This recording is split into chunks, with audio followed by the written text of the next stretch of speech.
You walk into the box store to buy a saw blade for a project you have in mind and you're overwhelmed.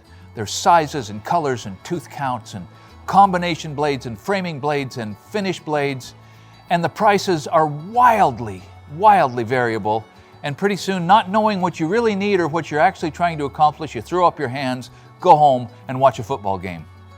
Let's dive into the weeds a little bit on this very complex subject of what saw blade do you need, and I'll tell you what saw blade I've pretty much settled on about 90% of the time when I need a sharp blade. So I'll get into specialty blades in a second, but the first thing is you need to pay attention to how many teeth are on the saw.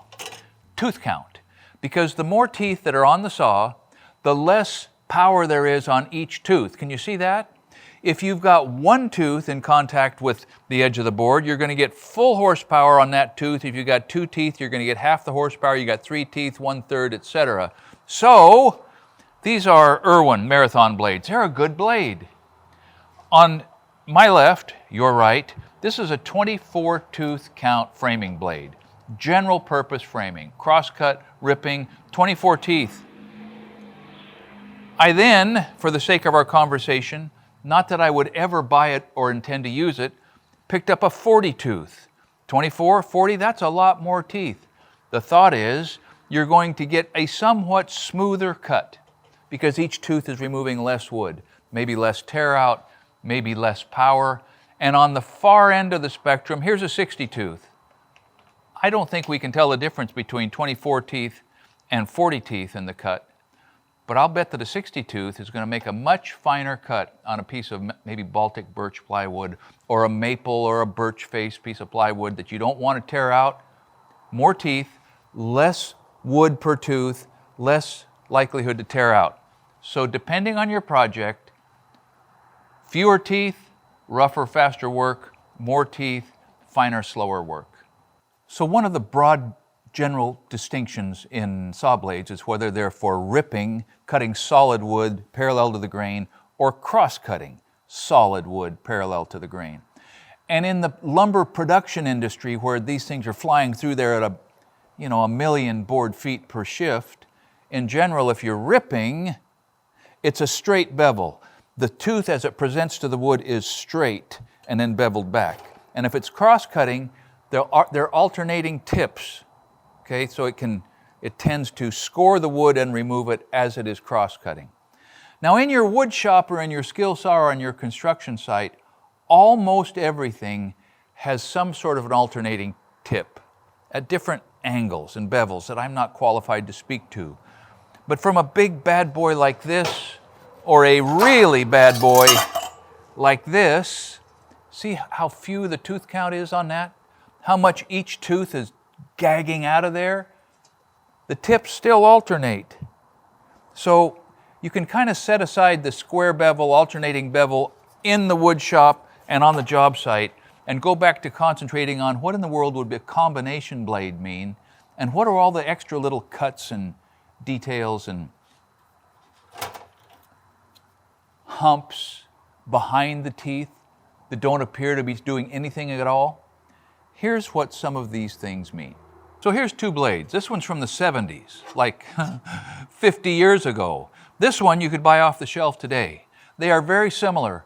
Some of the differences are, this is a narrower kerf. The teeth are not as wide. This is strictly offsetting grinds. I mean, a tip on the left, a tip on the right, but you see the big difference?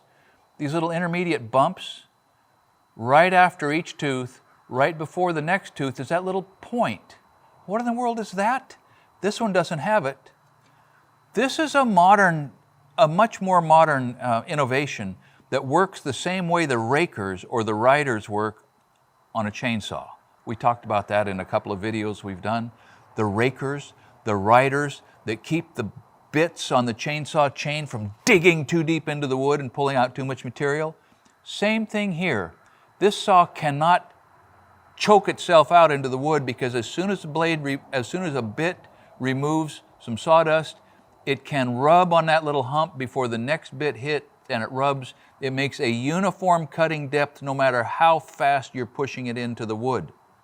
So let me talk a little bit about price point, quality, service. These blades have all seen duty on a 10-inch miter box, chop saw, right? This one came on a cobalt chop saw, and it is barely a saw blade at all. Lots of teeth, that encourages you to buy. You've got these relief cuts, which look scientific and are, but man, it's rough. It is just rough everywhere. It does not feel smooth, and as a result, it did not cut very well. Now, part of that is you got 1.5 million teeth on there, so every tooth is pulling a little bit of wood and sucking a little bit of energy, and so you're underpowered, hopefully for a finer cut. But the friction that unavoidably happens inside the cut between the plate and the end of the board just sucks the power and adds the heat. So that was a cheap blade on its best day.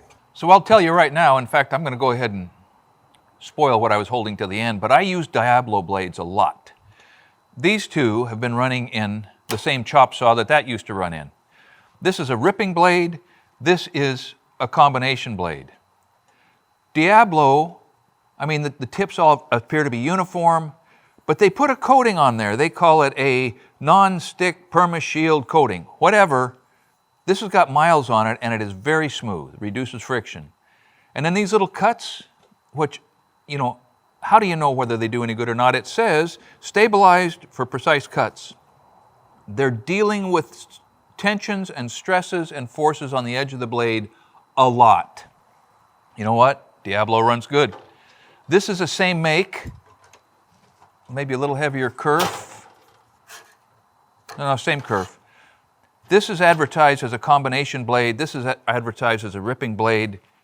I guess the difference is this has those riders, those depth gauges all the way around, and a longer distance between the teeth. This has got a lot of teeth and only a depth gauge every 4th or 5th tooth. So the idea is it won't bog in a rip. It makes enough cuts to do a nice job on an end grain. And they both run good. They're Diablo. I like Diablo. So we've covered, bottom tier, mid tier, top tier. There's no limit to the top tier. You can go to Rockler or someplace and see a wide selection of really nice blades. Freud among them. And Freud is a parent company that makes Diablo blades, including the Diablo blades that nowadays I've decided if I've got to have a skill saw blade and I go in and they've got a stack of red ones, I know that the price is good, they're going to last a long time, and the cut's going to be, doggone it, nicer than I can probably make freehand anyhow. Now, that's not to say that Irwin Marathon blades like we had on here earlier, these are good blades. There's lots of good blades. This Makita came with this Makita blade on it, which I think is pretty good, but the kerf is so little in order to get more power out of a cordless saw that this doesn't measure up. It just is not taking out enough wood. But in general, you get a modern combination type framing blade, 24 tooth count, you're going to do everything that you need to do. And if you are not careful, it will cut off parts of your body. So no matter what the saw blade is, you got to keep it away from the parts that have to grow back slowly. So there are specialty blades that are worth having.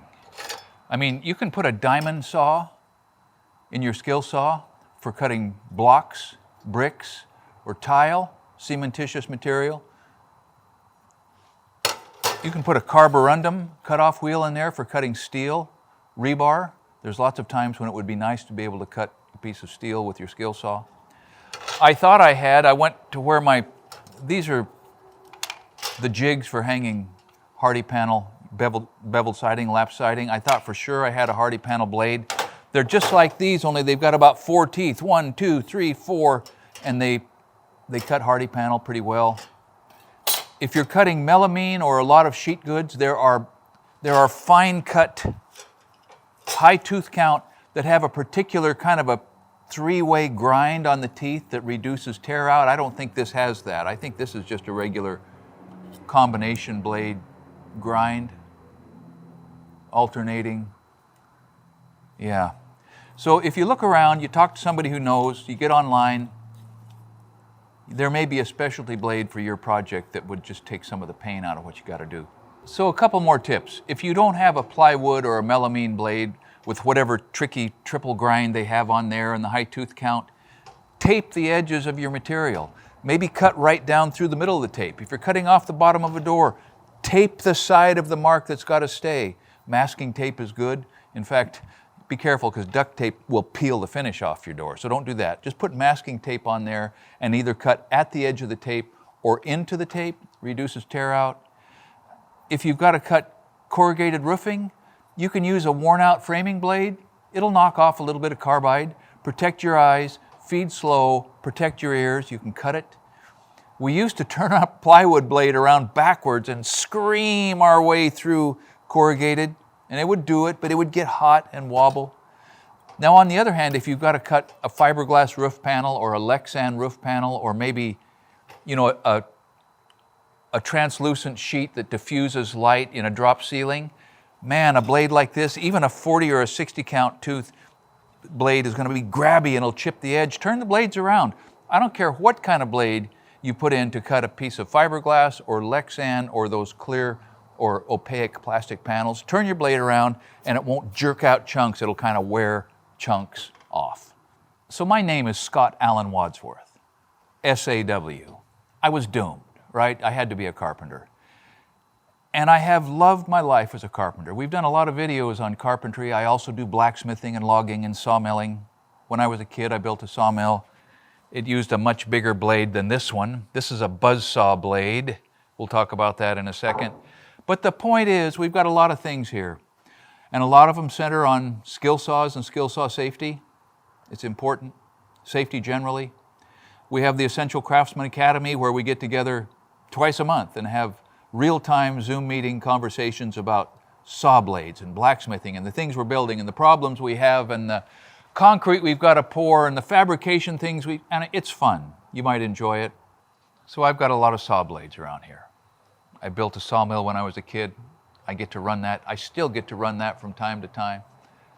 50-inch diameter blade. This is a 36, a buzzsaw blade. It's got offset teeth for cross-cutting. The sawmill has square grind teeth for ripping. But we have videos on lots of skill saw tips and tricks and traps, lots of things to watch out for, lots of ways to use saws to accomplish the work you've just got to accomplish. And so I appreciate you being with me now. I hope that you check out some of those other videos. So to wrap this up, this is a buzzsaw blade. It was given to me by a friend. I've never used it. I never will use it because it mounts in an old, archaic, terrifyingly dangerous frame, and it would mount on the front of a tractor with a PTO and a belt, and it was from the age before chainsaws, which are dangerous enough, but not as dangerous as a buzzsaw. And Robert Frost is one of my favorite poets. In fact, he might be my favorite poet. And he's got a poem that is darker than most of his poems about a saw just like this. It's called Out, Out. I recommend we all think of this poem from time to time when we pick up a saw of any kind. And it goes like this. The buzzsaw snarled and rattled in the yard and made dust and dropped stove-length sticks of wood. Sweet-scented stuff when the breeze drew across it. And from there, those that lifted their eyes could count 5 mountain ranges, one behind the other, under the sunset, far into Vermont. And the saw snarled and rattled, and it ran light or had to bear a load. And nothing happened. Day was all but done. Call it a day. I wish they might have said, to please the boy, by giving him the half hour that a boy counts so much when saved from work. His sister stood beside them in her apron to tell them, supper, at the word, the saw. As if to prove saws knew what supper meant, leaped out at the boy's hand, or seemed to leap. He must have given the hand. However it was, neither refused the meeting, but the hand. The boy's first outcry was a rueful laugh as he swung toward them, holding up the hand, half in appeal, but half as if to keep the life from spilling. Then the boy saw all, since he was old enough to know, big boy, doing a man's work, though a child at heart. He saw all spoiled. Don't let them cut my hand off. The doctor, when he comes, don't let him, sister. But the hand was gone already. The doctor put him in the dark of ether. He lay and puffed his lips out with his breath, and then the watcher at his pulse took fright. No one believed. They listened at his heart. Little, less, nothing. And that ended it. No more to build on there. And they, since they were not the one dead, turned to their affairs. Thanks for watching Essential Craftsman. And be careful. And keep up the good work.